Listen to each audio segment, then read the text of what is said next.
আসসালামু আলাইকুম। আজ কথা বলবো Whirlpool top loading 9.5 KG washing মেশিনটি নিয়ে।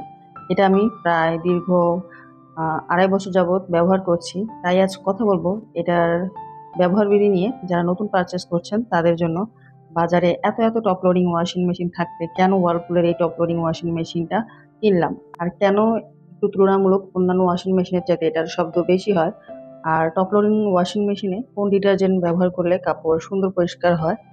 এই ওয়াশিং মেশিনটির কারণে এটার কারেন্ট বিল কেমন আসে? এক কাপড়ের সাথে আরেক কাপড়ের রং মিশে যায় কিনা? প্রায় দীর্ঘ ২.৫ বছরে এই মেশিনটায় কোনো প্রবলেম হয়েছিল কিনা? নষ্ট হয়ে গিয়েছিল কিনা বা সার্ভিস করাইতে হয়েছিল কিনা? আর লাস্টলি যেটা জানার জন্য ওয়েট করছেন তা হচ্ছে যে ওয়াশিং মেশিনটিতে কাপড় কেমন পরিষ্কার হয়। তো চলুন তাহলে চলে যাই মূল কথায়। এই হচ্ছে ওয়ার্লপুলের 9.5 KG top loading washing machine. এটা 360 ডিগ্রি ব্লুম ওয়াশ প্রো। এটা লিডটা হচ্ছে গ্লাস, টেম্পারড গ্লাস। এটার কালারটা দেখতে পাচ্ছেন ব্ল্যাক আর অ্যাশের কম্বিনেশন একটা কালার, ব্ল্যাকিশ অ্যাশ যেটাকে বলা হয়। আর এই ওয়াশিং মেশিনটায় কিন্তু 6 সেন্সর রয়েছে। আর এই 6 সেন্সের কাজ হচ্ছে যে আপনি যখন এটা পাওয়ার অন করবেন সাথে এটা আপনার ইলেকট্রিসিটির ভোল্টেজে কোনো প্রবলেম আছে কিনা, ওয়াটার সাপ্লাইতে কোনো প্রবলেম আছে কিনা। দেখা যাচ্ছে অনেক সময় কিন্তু বাসায় পানি থাকে না, তখন এই চেক ওয়াটার যে ইন্ডিকেটর আছে এটা তখন মানে সিগন্যাল দিতে থাকে, ব্লিঙ্ক করতে থাকে। সেম এই ভোল্টেজ ফাংশনের সময় যদি কোনো কারণে দেখা যাচ্ছে যে আপনার বাসার ইলেকট্রিসিটিতে কোনো প্রকার কোনো সমস্যা হয়েছে বা ভোল্টেজ আপ ডাউন করছে, ঠিক তখন এই ওয়াশিং মেশিনটা যদি আপনার রানিং থাকে, এই ভোল্টেজের এই ইন্ডিকেটরটা বিপ বিপ করা শুরু করে দেয়, যাতে আপনি বুঝতে পারবেন যে ইলেকট্রিসিটিতে কোনো প্রবলেম আছে। ঠিক তখন এটা করবেন কি, পাওয়ার কাট করে দিবেন। এই পাওয়ার কাট কিন্তু এই পাওয়ার অফ করবেন না, জাস্ট এইটাতে অফ করবেন। এতে করে কি হবে, যখন ভোল্টেজ আবার স্বাভাবিক হবে আপনার কাপড় যে অবস্থায় ওয়াশিং অবস্থা ছিল সেই অবস্থা থেকে আবার চালু হবে। নয়তো এই পাওয়ারটা দিয়ে যদি আপনি অফ করে দেন তাহলে আবার নতুন করে কিন্তু সবকিছু ফাংশন নিবে, তারপর নতুন করে আবার কাপড় ধোয়া শুরু করবে। এটা কিন্তু পুরাই মিসম্যাচ একটা বিষয় হয়ে যায়। আমার সাথে অনেকবার হয়েছে ভুল করে পাওয়ার বাটন টিপ দেওয়ার কারণে। আর 6 ইঞ্চের আরো কাজ হচ্ছে যে আপনার কাপড়ে কি পরিমাণ ডিটারজেন্ট লাগবে সেটাও সে এই এই মনিটরটা, এই স্ক্রিনটায় শো করে। প্লাস যেমন আপনার কাপড়ে যদি ডিটারজেন্টের পরিমাণটা বেশি হয়ে যায় সেটার কারণেও কিন্তু দেখা যাচ্ছে যে ওয়াশিং মেশিন পানি অটোমেটিক থেকে ম্যানুয়াল নেওয়া শুরু করে। কাপড়ের ভাঁজে যদি ভাঁজে বা কোথাও যদি আপনি ডিটারজেন্টটা বেশি হয়ে যায়, ডিটারজেন্টের কোনো কণা থেকে থাকে, তখন এই 6 সেন্স সেটাও ক্যাচ করে ফেলে। যারা নতুন কিনবেন তাদের জন্য বলছি, ওয়াশিং মেশিন ইনস্টল করতে হলে এমন জায়গায় ইনস্টল করতে হবে যেটাতে পানির ইনলেট আউটলেট সেট করা যায়। ধরেন আপনার পানিটা যাতে বের হয়ে যাওয়ার জন্য একটা স্পেস থাকে, প্লাস আপনার পানি যাতে ওয়াশিং মেশিনে নিতে পারেন সে ব্যবস্থা থাকতে হবে, সাথে ইলেকট্রিসিটি যাতে সংযোগ দেওয়া যায় সে ব্যবস্থাও থাকতে হবে।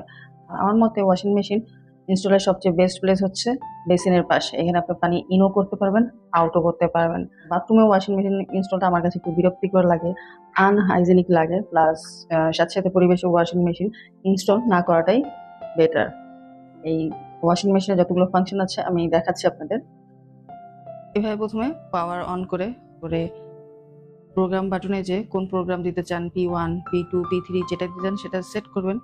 সেট করার পর আপনি যদি এটা নর্মাল ওয়াটারে সোক করতে চান, মানে কাপড়টি ভিজিয়ে রাখতে চান আধা ঘন্টার মতো, তাহলে কোনো অপশনে প্রেস করার দরকার নেই। আর যদি চান ওয়ার্ম ওয়াটার বা হট ওয়াটার দিয়ে কাপড়টি সোক করে রাখতে, তো ক্ষেত্রে এখানে ওয়ার্ম বা ড্রাই সিলেক্ট করতে হবে, দেন স্টার্ট করতে হবে। আবারও বলছি, কখনো ভুল করে পাওয়ার বাটন দিয়ে ওয়াশিং মেশিন অফ করবেন না। কোনো হঠাৎ প্রয়োজনে ডাইরেক্ট পাওয়ার কাট করে দিবেন, যাতে আবার করে প্রোগ্রাম পুনরায় অ্যাক্টিভ হতে পারে। এখানে দেখা আছে ডেইলি মানে ডেইলি ওয়াশ, যেগুলো নর্মাল খুব বেশি ময়লা হয় না, বাসায় ডেইলি পরেন সেই কাপড়গুলোর জন্য এটা হেভি। ধরেন বিছানার চাদর টাদর, বালিশের কভার, কম্বল টম্বল এগুলো ওয়াশ করার জন্য এই হেভি অপশনটি ডেডিকেটেড। কিছু কিছু কাপড় থাকে যেগুলো অনেক সেন্সিটিভ হয়, মানে একটু 19-20 হলেই দেখা যাচ্ছে ববলিন ওঠে বা ফেড হয়ে যায়, সেসব কাপড়ের ক্ষেত্রে এই ডেলিকেট অপশনটি P4 মানে হোয়াইট। এটা হচ্ছে দেখা যাচ্ছে যে অনেক সময় একসাথে অনেকগুলো হোয়াইট কাপড় জমলে তখন এই অপশনটা দিলে বেটার হয়। কারণ দেখা যাচ্ছে কিছু হোয়াইট, কিছু ব্ল্যাক, কিছু রেড, এরকম ক্ষেত্রে এই অপশনটা না বেটার ইউজ করাই বেটার। মানে এই P4টা হচ্ছে হোয়াইট কাপড়কে আরো সুন্দর ক্লিন করার জন্য, ভালোভাবে ক্লিন করার জন্য। স্টেন ওয়াশ হচ্ছে আপনার কাপড় যদি মানে ওয়ার্লপুল দাবি করে যে কোনো কাপড় যদি আপনার দাগ লেগে থাকে উইদিন 72 ঘন্টার মধ্যে যদি এই ওয়াশিং মেশিন আপনি ওয়াশ করেন বা এই অপশনটা দিয়ে কাপড়টা ওয়াশ করেন, তাহলে সেই দাগটা তারা উঠে যায়। তো আমার কাছে এটা একদম 100% লাগে নাই যে, হ্যাঁ অনেকখানি উঠে যায়, বাট একটা রেস থেকে যায় ওই দাগের। একদম 100% ওঠে না স্টেন ওয়াশে। আমি একবার দুবার ট্রাই করেছিলাম। আর এই স্টেন ওয়াশ বলেন, তারপর হোয়াইট বলেন, এগুলো আর অ্যান্টিব্যাক বলেন, এগুলো অনেক টাইম নেয়, অনেক সময় নেয়। আমার এত সময় নাই, দেখা যাচ্ছে যে আমি হোয়াইটে দিলাম বা স্টেন ওয়াশে দিলাম, দিলে 2 থেকে অনেক সময় 3 ঘন্টা লেগে যেত। এত সময় নিয়ে কাপড় ওয়াশ করার টাইম অনেকেরই থাকে না, আমার যেমন নেই। অ্যান্টিব্যাক হচ্ছে যাদের বাসায় ছোট বাচ্চা আছে, যাদের কাপড় মানে ব্যাকটেরিয়া ফ্রি করাটা অনেকটা জরুরি। আই মিন দেখা যাচ্ছে ছোট বাচ্চা নিউবর্ন, তাদের একসাথে অনেক কাপড় টাপড় জমলে এই অ্যান্টিব্যাকটেরিয়াল দেওয়াটা আমার কাছে মনে হয় বেটার। একটু সময় লাগলো, অ্যান্টিব্যাকটেরিয়াল অপশনটায় কাপড় চোপড়, বেবির কাপড় চোপড় ওয়াশ করাটা একদম স্বাস্থ্যসম্মত হবে। আর এটা উলেন্স, এটা তো বুঝতেই পারছেন, উলেন্স মানে উলের যত কাপড় চোপড় আছে তার জন্য এই অপশনটি। P8 বেডশিট ইকুয়াস হচ্ছে যে বেশি পানি নিবে, কম ডিটারজেন্ট নিবে, আপনার কম ইলেকট্রিসিটি পড়ায়, এই অপশনটি কাজ করে। রিঞ্জ অ্যান্ড ড্রাই, P10 হচ্ছে রিঞ্জ অ্যান্ড ড্রাই, যে আপনার মনে হলো যে আপনি, দেখা যাচ্ছে অনেক সময় আমরা কাপড়, কোনো একটা কাপড় বাথরুমে ধুইলাম, এখন বাথরুমে ধুইতে আমাদের আর ওয়াশ বাথরুমে পানি দিয়ে ধুইতে বা চিপড়াইতে আলসেমি লাগতেছে, তখন কিন্তু আপনি এই অপশনটা ইউজ করতে পারেন। যে কাপড়টি তখন আপনাকে রিঞ্জ করে দিবে, কাপড়টা ধুয়ে দিবে, সাথে চিপে দিবে কাপড়টা। আর ড্রাই অনলি, ড্রাই অনলিটা আপনি যারা ব্যবহার করেন অনেক সময় বুঝতে পারেন যে ড্রাই অনলিটা কোন কোন ক্ষেত্রে কাজে দেয়। আর তারপর বলছি যে চাচ্ছেন যে কাপড়টা কিছুই করবেন না, শুধু ড্রাই করবেন ওয়াশিং মেশিনে দিয়ে, মানে স্পিন করবেন, 70 থেকে 80% শুকাবেন, তখন আপনি ড্রাই অনলি অপশনটা ইউজ করতে পারেন। আর P12 হচ্ছে ওয়াশ অনলি, জাস্ট কাপড়টা ওয়াশ করবেন। এখানে ফাংশন আছে সোক, ওয়াশ, রিঞ্জ। এই অপশনগুলো হচ্ছে যখন যখন আপনি যে অপশনের যেই মুডে থাকবে আপনার ওয়াশিং স্টেজ, তখন তখন এটার পাশে লাইট জ্বলবে। এখানে আছে child lock, just water level আর এই এক্সপ্রেস ওয়াশ দুটো একসাথে 2-3 সেকেন্ড চাপ দিলেই এই চাইল্ড লকটা অ্যাক্টিভ হয়ে যাবে। এতে করে কি হবে, বাচ্চা পাওয়ার বাটন বলেন বা কোনো ফাংশন টিপ দিয়ে বা আপনার দ্বারা ভুলভাবে চাপ করে কোনো ফাংশন চেঞ্জ হবে না, মানে কোনো প্রকার কোনো ওয়াশিং এ কোনো ব্যাঘাত ঘটবে না। এটা হচ্ছে চাইল্ড লক অপশন। আর এইখানে ওয়াটার লেভেল, ওয়াটার লেভেলের পাশে দেখেন লেখা আছে ম্যানুয়াল লেভেল অটো ফিল। যখন এটা ম্যানুয়ালি পানি নেয় তখন এই ম্যানুয়ালের লাইট জ্বলতে থাকে, আর যখন অটো পানি নেয় তখন অটোর এই লাইটটা জ্বলতে থাকে। এখানে আরেকটা অপশন আছে হার্ড ওয়াটার অপশন, যারা গ্রামের বাসায় থাকেন, যাদের পানিতে প্রচুর আয়রন, তাদের জন্য এই অপশনটি হার্ড ওয়াটার ওয়াশ। এখন আসি, এখানে দেওয়া আছে dry, I mean spin option. অনেক ওয়াশিং মেশিনে স্পিন লেখা থাকে, অনেক ওয়াশিং মেশিনে ড্রাই লেখা থাকে। এখানে ড্রাই অপশন দেখেন মোট 4টি অপশন আছে, জেন্টেল, নর্মাল, এক্সট্রা, পাওয়ার ড্রাই। এক্ষেত্রে আমি বলবো সবসময় চেষ্টা করবেন নর্মালে রেখে ওয়াশ করতে, না জেন্টেল, না এক্সট্রা, না পাওয়ার ড্রাই। আমি সবসময় নর্মালি ড্রাই করি, এতে কাপড় দীর্ঘদিন ভালো থাকে, কাপড়ের উপর প্রেশার কম করে। জেন্টেলটা হচ্ছে দেখা যাচ্ছে 50 থেকে 60% আপনার কাপড় ড্রাই করবে, নর্মাল হচ্ছে 70%, এক্সট্রা হচ্ছে 80% করবে, আর পাওয়ার ড্রাই একদম একদম 100 না, বাট 100-এর কাছাকাছি এমন। কিন্তু এতে কিন্তু কাপড়ের উপর অনেক প্রেশার পড়ে, এক্সট্রা তো প্রেশার পড়ে। আমি এক্সট্রাটা ইউজ করি জাস্ট রেইনি ডেতে বা শীতকালে। তো সবসময় চেষ্টা করুন নর্মালে বা জেন্টেলে কাপড় ড্রাই করার। আর হট ওয়াশ, এখানে 3টা অপশন আছে, ওয়ার্ম, হট, অ্যালার্জি ফ্রি। তো কাপড় ভিজানোর ক্ষেত্রে ওয়ার্ম আর হট এই অপশন দুটো অ্যাপ্লাই করতে পারবেন। অ্যালার্জি ফ্রি জাস্ট এই P6 অ্যান্টিব্যাকটেরিয়াল ক্ষেত্রেই অ্যাক্টিভ হয়। আর বডিতে লেখা আছে দেখেন, dynamics zero pressure fill technology. Zero pressure fill technology হচ্ছে যখন পানির ফ্লো কম থাকে তখনও কিন্তু আপনার এই ওয়াশিং মেশিন পানি নেবে। অনেক ওয়াশিং মেশিন পানির ফ্লো কম থাকলে পানি আর নেয় না। পাওয়ার ড্রাই টেকনোলজি, এই যে এখানে যেটা বললাম পাওয়ার ড্রাই টেকনোলজি, মানে কাপড় একদম পুরো 100-এর কাছাকাছি ড্রাই করে ফেলে। ইন বিল্ড হিটার, মানে এটাতে হিটার আছে। এই ছিল ওভারঅল এটার প্যাকেজিং, ফাংশন, বডি লুক। বাজারে এত এত টপ লোডিং ওয়াশিং মেশিনের ভিড়ে আমি কেন এই ওয়ার্লপুলের টপ লোডিং ওয়াশিং মেশিন কিনেছিলাম? ফার্স্ট কারণ আমি যেই টাইমে এটা পারচেস করেছিলাম 21 সালে, তখন পর্যন্ত বাজারে একটাই টপ লোডিং, এই একটা কোম্পানির টপ লোডিং ওয়াশিং মেশিন ছিল যেটাতে বিল্ট ইন হিটার। আমি যখন আমি কাপড় ভিজাবো তখন গরম পানির সাথে সাথে ভিজাইতে পারি, সেই অপশনটা শুধু এই ওয়ার্লপুলের ওয়াশিং মেশিনগুলোতেই ছিল। আর আমার একটু কাপড় ধোয়া নিয়ে একটু মেন্টালি খুঁতখুঁতে খুব অনেক আছে, যে কাপড় পরিষ্কার ঠিক মতো হতে হবে। বুয়া যখন ছিল, ওয়াশিং মেশিন কেনার আগে বুয়া ছিল, তাকে এই কাপড় ধোয়া নিয়ে অনেক প্রেশার দিতাম, এভাবে না এভাবে। তো কাপড় ধোয়া নিয়ে আমার অনেক প্যারা আছে মেন্টালি, খুবই খিটখিট করি আমি। তো এই কারণেই যে যখনই দেখছি যার কোনো টপ লোডিং এ নেই, এই টপ লোডিং এ শুধু এই গরম পানির অপশনটা আছে। আর আমরা কিন্তু সবাই জানি ওয়ার্ম ওয়াটার বা হট ওয়াটার দিয়ে কিন্তু কাপড় ইজিলি দ্রুত পরিষ্কার হয়ে যায়।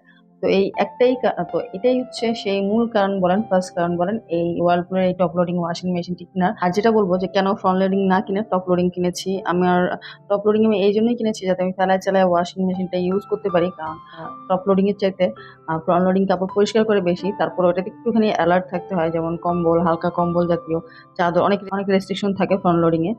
আবার প্রাইসটাও কিন্তু তুলনামূলক বেশি। সো সবার সবার বাজেট কিন্তু এক হয় না। তো আমার বাজেট ওই টাইমে টপ লোডিং কেনারই ছিল। তো যার কারণে সবকিছু মিলে এই টপ লোডিং কেনা। এই ওয়াশিং মেশিনটা তুলনামূলক অন্য টপ লোডিং ওয়াশিং মেশিনের চাইতে একটু শব্দ করে। তো এই ওয়াশিং মেশিনটি শব্দ করার কারণ হচ্ছে যে আমি অ্যাকচুয়ালি যার কাছ থেকে এই ওয়াশিং মেশিনটা পারচেজ করার পর ইনস্টল করেছিলাম, উনি এই মানে ফিল্ডে অনেক দক্ষ। ওয়ার্লপুলের ওয়াশিং মেশিনের উপরেই উনি বেশি কাজ করে। তো ওনার কাছে শুনলাম যে ওয়ার্লপুলের এই ওয়াশিং মেশিনটা 9.5 কেজি ঠিকই, বাট এটা মোটর দেওয়া হয়েছে 12 কেজি। কারণ কি? কারণ একটাই, যে কাপড়টা যাতে সে ভালো মতো প্রেসার দিয়ে বা ভালো মতো স্ট্রংলি ক্লিন করতে পারে। যার কারণে এই 9.5 কেজির ওয়াশিং মেশিনে তারা 12 কেজির মোটর দিয়েছে। এটা সেই ওই টেকনিশিয়ানের ভাষ্যমতে বলা। শব্দটা শীতকালেই বেশি লাগে, যখন গরম থাকে তখন কিন্তু এতটা বেশি লাগে না, কারণ চারপাশে তখন নানা রকম যন্ত্রপাতি চলার বা ফ্যান চলার আওয়াজ হয়, তো যার কারণে তখন সামারে আওয়াজটা অতটা মানে কানে লাগে না, বাট শীতকালে একটু বেশি লাগে শব্দটা। আগেও দেখা যাচ্ছে কারেন্ট বিল যেমন আসতো, এটা কেনার পর যে একদম বিলের যে খুব পার্থক্য হয়েছে তা না। হাইস্কুল হয়তো মাসে আপনার 2 থেকে 300 টেকনিক্যাল জিনিস, এই টাইপের মেশিনারি জিনিস একদম অথেন্টিক ডিলারের কাছ থেকে অথবা অথেন্টিক শোরুম থেকেই পারচেস করবেন। নয়তো আমি বলবো একটু দাম কমে পেয়ে কোনো মানে আনঅথরাইজড কোনো শপ থেকে না কেনাটাই বেটার। তো যে ট্রান্সকমের শোরুম থেকে কিনেছিলাম, ওখানে একটা ভাইয়া ছিল, উনি অনেক হেল্প করেছিল এই ওয়াশিং মেশিনের ডিসিশনটা ফিক্সড করতে। উনি বলেছিল যে ম্যাডাম 300 টাকার উপরে যদি আপনার কারেন্ট বিল আসে তাহলে এই ওয়াশিং মেশিন আমরা ফেরত নিব, এমন একটা গ্যারান্টি দিয়ে বলছিল। তাই আমার কাছেও মনে হয় যে মাসে হাইস্ট গুলো হয়তো খুব বেশি চালাইলেও হয়তো 200 থেকে 300 টাকা কারেন্ট বিল আসে, এর বেশি আসে না, এটা আমিও দেখেছি। এই ওয়াশিং মেশিনটার আরেকটি বড় সুবিধা, আমি অনেকের ওয়াশিং মেশিনে শুনি যে কাপড়ের রং লেগে যায়, বাট এই ওয়াশিং মেশিনটা এই কাজটা একদম হয় না বললেই চলে। ভুল ভবিষ্যতে হয়তো এই প্রায় 2.5 থেকে 3 বছরের মাথায় 1 বা 2 বার কোনো একটা কাপড়ের রং মিশে গেছিল, তাও সেটা আমার কারণে। দেখা যাচ্ছে কাপড় ধোয়ার পর সারা রাত রেখে দিয়েছিলাম ওই ওয়াশিং মেশিনের ভিতরে, সকালবেলা মেলে দিব জন্য, সেই কারণে হয়তো বা রংটা মিক্সড হতে পারে। বাট এই ওয়াশিং মেশিনে এক কাপড়ের সাথে আরেক কাপড়ের রং লাগে না বললেই চলে।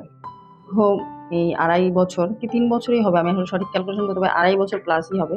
তো দীর্ঘ এই 2.5 বছরে আমি ওয়াশিং মেশিন আমার কোনো প্রবলেম হয়েছিল কিনা বা হঠাৎ করে বা নষ্ট হয়েছিল কিনা, না কোনো প্রকার কোনো প্রবলেম হয় নাই, কোনো প্রকার কোনো সমস্যা হয় নাই। বরং এটা আমার কাছে একটা বুলডোজার লাগে, মানে খুবই কি বলবো, রাফ ইউজ করার জন্য এটা একটা পারফেক্ট। আমি মানে খুব টর্চার করি এই ওয়াশিং মেশিনটার উপরে, বাট কখনো এমন হয় নাই এই 2.5 বছরের মাথায় যে ওয়াশিং মেশিনটা হঠাৎ করে বন্ধ হয়ে গেছে, হঠাৎ করে কোনো সমস্যা হয়ে গেছে, তা না। যেটা হয়েছে যে দেখা যাচ্ছে সিস্টেমের বা ফাংশনের যেটা হয়েছে সেটা হচ্ছে নিজের বাড়াবাড়ির কারণে হয়তো দেখা যাচ্ছে কাপড় দেওয়া দরকার 3টা, আমি দিয়ে দিয়েছি 10টা। তো সেই ক্ষেত্রে সবকিছুই কিন্তু রিয়েক্ট করে।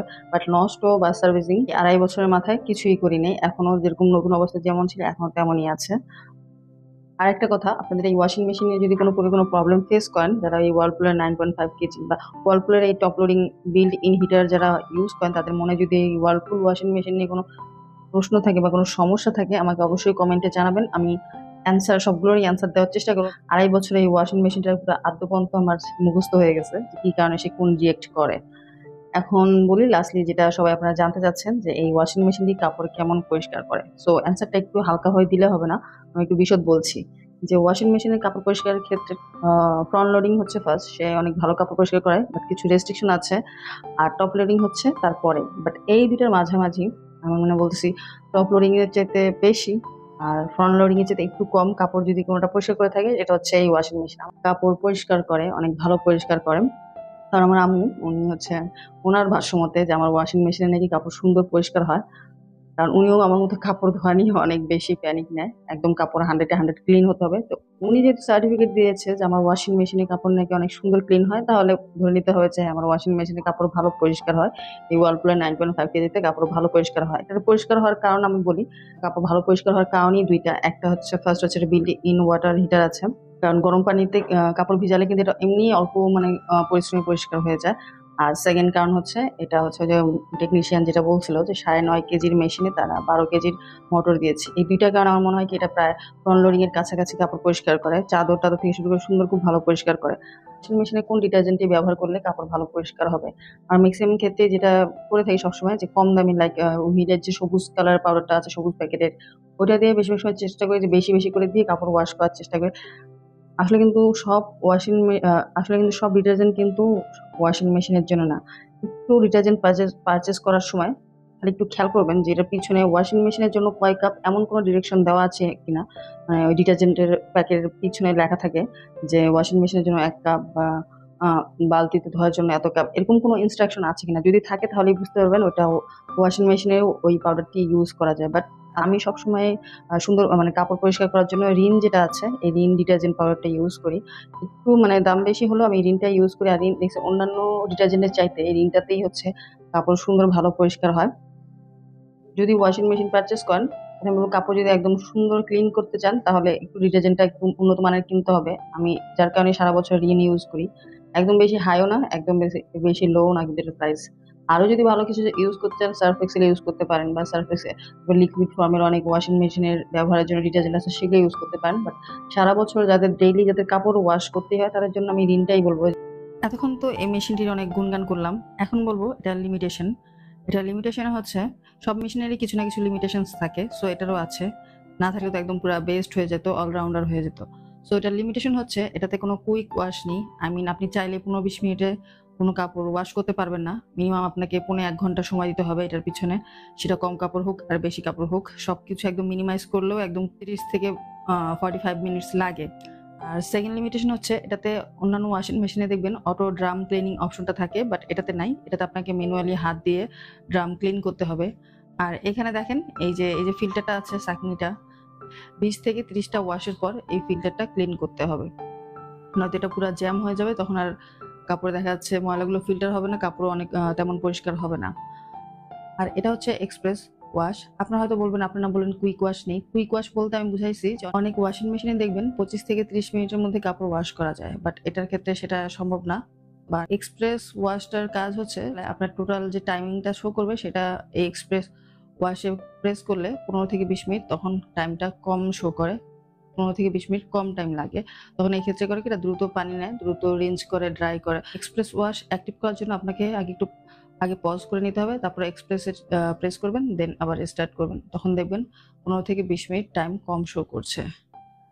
আর যেতে যেতে এই ওয়াশিং মেশিনের আরেকটি প্লাস পয়েন্ট বলবো, সেটা হচ্ছে এটা কিন্তু সাদা কাপড়গুলো দীর্ঘদিন সাদা রাখে। সাদা কাপড়ের একটি সমস্যা আছে দেখবেন, হাতে যত ভালো করেই ধরুন না কেন, কয়েকদিন আস্তে আস্তে কিন্তু কাপড়গুলো কিন্তু একটা লালচে ভাব চলে আসে। বাট এই ওয়াশিং মেশিনে এটা দেখলাম যে সাদা কাপড়গুলো অনেকদিন সাদা থাকে। এটা একটা ভালো লাগার বিষয় ওয়াশিং মেশিনে কাপড় ধোয়ার ক্ষেত্রে। তো আজকের জন্য এই পর্যন্তই ছিল ওয়ার্লপুল 9.5 কেজির নিয়ে আমার মতামত, অভিজ্ঞতা, টিউটোরিয়াল। তো কারো কাছে যদি আমার এই ভিডিওটি ভালো লাগে, বা একটু হলো কাজে লাগে, বা একটা হলো প্রশ্নের অ্যান্সার পেয়ে থাকেন, তাহলে অবশ্যই আমার সাথে থাকবেন, আমার চ্যানেলটি সাবস্ক্রাইব করবেন।